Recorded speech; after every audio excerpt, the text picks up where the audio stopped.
have some not such good news in that I do have slides, but I will be keeping to time. We're clearly here to be talking about delivering quality care to all of our patients in all sectors of the NHS. And I think that's kind of, the theme that's emerging from the talks already this morning is about how we're addressing issues across the NHS. But the issue really for us also is the fact that this poses specific challenges within the surgical arena as well. So delivering quality care within surgery comes with specific challenges, and one of the biggest challenges that we think we're facing is the fact that more and more older people are having surgery. And of course that's a consequence of the demographic changes, but also because the incidence of degenerative, neoplastic, metabolic conditions, the kinds of things that need emergency or elective surgery, increase in incidence with age. And the problem that then poses us is, of course, older people come with associated issues. And those associated issues are physiological decline, such that the average, the fit 80-year-old is not the same as a fit 30-year-old. It comes with the added issue of multimorbidity, so older people don't just come with that index condition, the small bowel obstruction, they come with other coexisting comorbidities, such as the diabetes. But they also come with geriatric syndromes, like frailty or cognitive impairment. And so with that pathophysiological profile, it's no surprise that we see that it's this group, which are the high-risk group, coming in for elective or emergency surgery. And we see that they have worse outcomes across clinician-reported outcomes, patient-reported outcomes, and process-related issues as well. So if we know all of this, kind of from all the academic literature which is out there, all these studies constantly being published telling us all of this, what's been the added value that having NCEPOD reports has kind of presented us with? And I think reflecting back on my kind of original kind of involvement with NCEPOD at the time of An Age-Old Problem, so back in 2010 now, I think what it really did for me was that it did describe real life practice. So it's great reading all of that literature, but when you're talking back with clinicians on the shop floor, then those vignettes, those stories really resonate with clinicians, but also with the organisations, because suddenly those stories seem to make sense to them.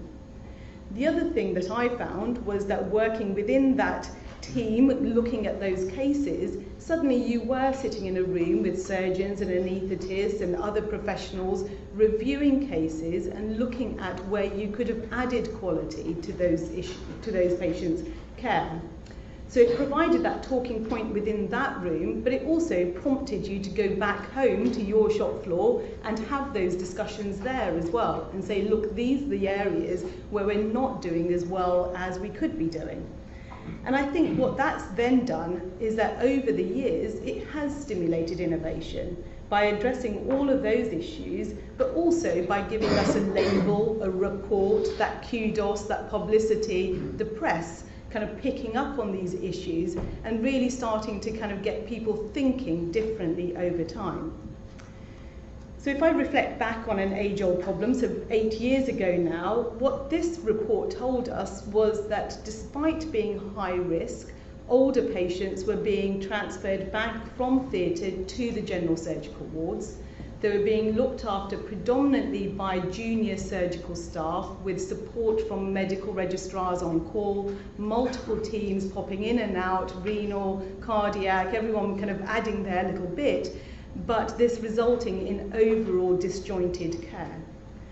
And what that really helped us to do was putting those reports together with the academic literature and our clinical experience was start to kind of really show us that this isn't just about the complexity of the patient, it's about the complex patient in complex pathways where we don't have evidence around how best to manage these groups of patients.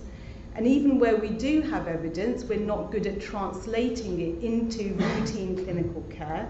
And that's probably partly because we've got an unprepared workforce. We're not geared up at the moment to be addressing the issues that these complex multi-morbid patients bring with them. And that's probably because of our silos of working, so those traditional attitudes and behaviours, surgery, anaesthetics, medicine sitting separately, not having joint audit meetings, and having different funding structures. So it's really difficult to get money for one service when actually the value that you're adding is sitting within a different service. So kind of lots of different things that contribute to those adverse outcomes. So I think kind of, putting that together with the reports from NCEPOD, what that has then done over the last 8 years or so has been to stimulate innovative approaches. And an example of that might be the approach that kind of different units are using across the country now at looking at co-management of surgical patients between geriatricians, surgeons, anaesthetists, and other physicians, where we have geriatricians involved in pre-operative assessment and optimization of elective patients, but also inputting in the emergency setting. And then post-operatively being the point of contact for all of the medical issues, the rehabilitation and the discharge planning. So that then we really have got teams working together addressing all of those different issues. And through that kind of stimulation of new approaches and new models of care, what it's also allowed us to do is to start to explore the evidence base for new models of care. So looking at pre and post studies, going on to do quality improvement work, doing kind of the traditional randomized control studies to look at how these new models of care can improve post-operative outcomes, which may be clinician reported, patient reported, or process related issues. But then if we think back to kind of NCEPOD, of course we know that there's always been pockets of good practice around the country, and that within academic settings we see these kinds of models of care being established. And the issue is, how do we then translate that across the whole of the NHS to deliver quality care everywhere? So certainly when we looked at this back in 2014, there were only 3 units around the country delivering this type of approach. But what those kinds of surveys told us was that there's a real appetite for delivering this kind of work, but people couldn't do it because they don't have the workforce and they don't have the money. And so that's really prompted us again at the British Geriatric Society, but working together with the Royal Colleges and the associations at thinking about how do we translate this out. And it's really important that we use small pots of money. So for example, using £25,000 to translate the POPs model from Guy's and St Thomas's to a struggling DGH at Darrant Valley, using quality improvement methodology to underpin that, making sure that we're co-producing with patients and all stakeholders, showing fidelity to the original concept of the types of models where we do have evidence, but adapting it to the local context, and then looking at the impact of those models. And we've seen through Darrant Valley work and other units that have been supported through this type of work, how they've then been able to establish sustainable services which their trusts have now funded on a longer term basis.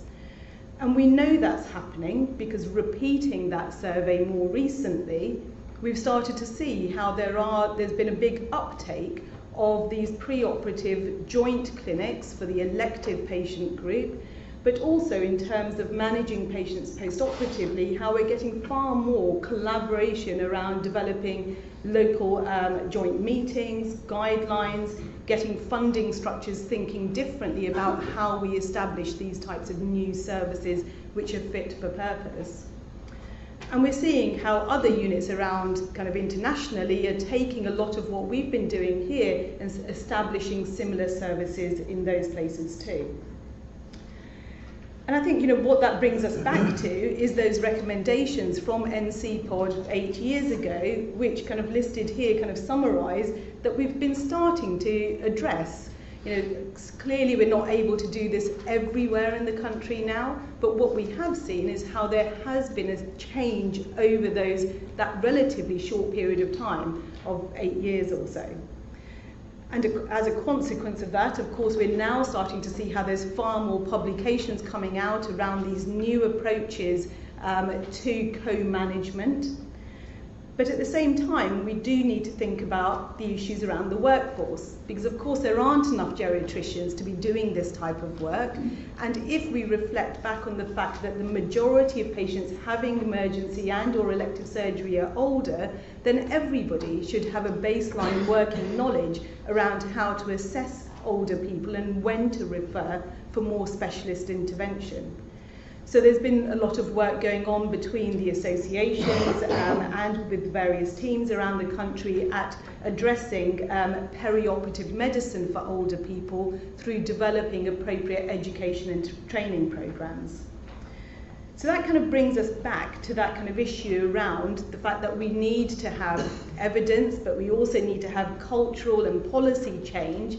And that's why it's been so critical, I think, having all of the NCEPOD reports, many of which, of course, address surgical issues, but how that really supplements and kind of adds extra value to other documents which are coming out from the colleges.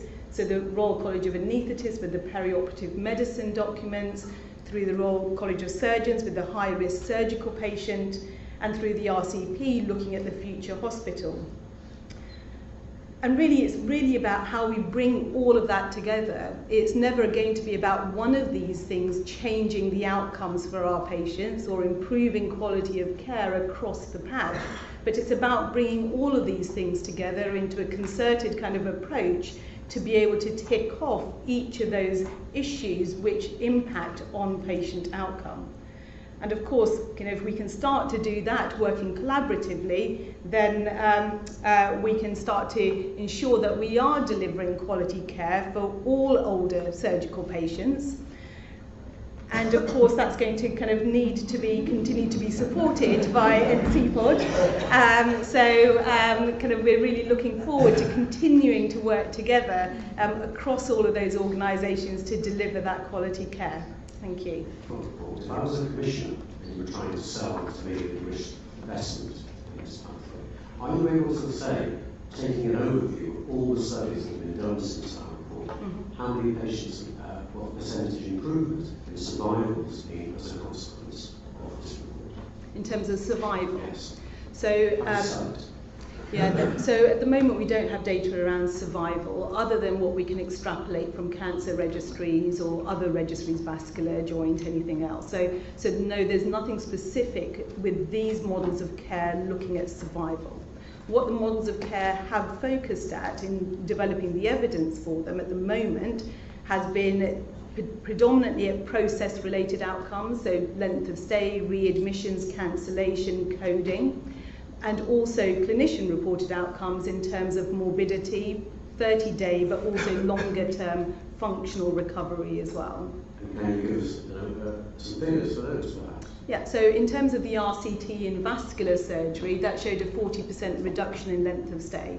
So from 5 days down to just around about 3. So that was from an RCT.